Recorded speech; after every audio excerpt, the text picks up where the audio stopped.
फायदा उठाकर नारुमी ने उसके एक बाजू पर छुरा दे मारा, जिससे रिकी नीचे जा गिरता है। लेकिन मौके पर ही रिकी को वहाँ पानी की पाइपलाइन मिल जाती है। उसने जल्दी से वो पाइपलाइन तोड़ दी, जिससे तेज पानी निकलना शुरू हो जाता है और मौके पर उसने अपनी आंखें धो डाली और एक बार फिर से वो खौफनाक तूफान बन जाता है और नारुमी पर कुत्ते की तरह टूट पड़ता है। और तभी वो उसके सर पर ऐसा चमाट दे मारता है कि उसकी आंख कंचे की तरह निकलकर नीचे जा गिरती है। इसी दौरान वार्डन भी वहाँ पहुंच जाता है और नारुमी को ढेर होता देखकर उसका मुंह खुला का खुला ही रह जाता है। रिकी जल्दी से अपनी नसों को खींचकर एक दूसरी से बांध देता है और एक बार फिर हमले के लिए तैयार हो जाता है। लेकिन इसी दौरान नारुमी हार मान जाता है और एक चाकू सीधा अपने पेट में घोंप देता है। लेकिन ये उसकी एक चाल थी। रिकी जैसे ही उसके पास आता है, वहाँ वो अपनी आंतों को बाहर निकालकर रिकी के गले में लपेट देता है। लेकिन रिकी ने मौके पर ही उसे ऊपर उठाकर उसके सर पर ऐसा मुक्का दे मारा कि उसके सर की सब हड्डियों का कीमा बन गया और उसका काम वहीं पर तमाम हो जाता है। इसके बाद रिकी वोंग की बॉडी नीचे उतारता है। वो सब उसे उठाने की कोशिश करते हैं, लेकिन तब तक देर हो चुकी थी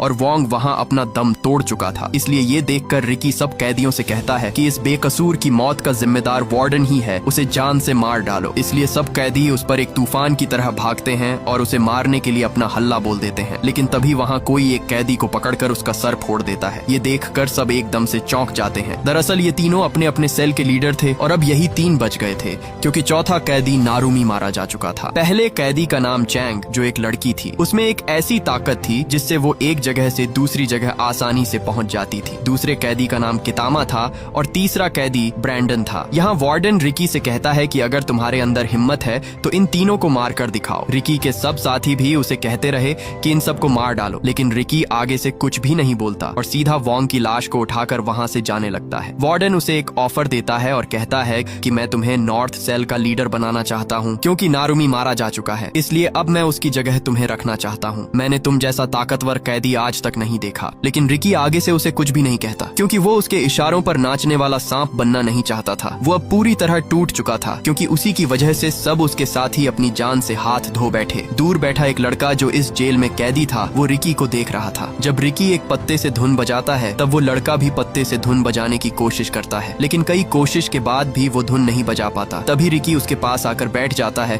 और उसे धुन बजाना सिखाता है। लेकिन इसी दौरान वो लड़का आगे से रोने लगता है। रिकी उससे कहता है कि तुम रो क्यों रहे हो, आखिर वजह क्या है। तब वो लड़का अपना मुंह खोलता है तो वहाँ उसकी आधी जबान कटी हुई थी। दरअसल वार्डन का एक राज था जो सिर्फ उसे ही पता था, इसलिए वार्डन ने अपना राज छुपाने के लिए उसकी जबान ही काट दी। यह देखकर रिकी के अंदर वार्डन से बदला लेने की आग और भी बढ़ जाती है। रिकी उसे अपनी वो बांसुरी दे देता है। जैसे ही वो उस बांसुरी को बजाता है, तब वो बांसुरी बजने लगती है, जिसे देखकर वो बहुत खुश होता है। खुशी के बदले में वो लड़का रिकी को कुछ पत्ते देता है ताकि वो भी उन पत्तों से बांसुरी बजा सके। लेकिन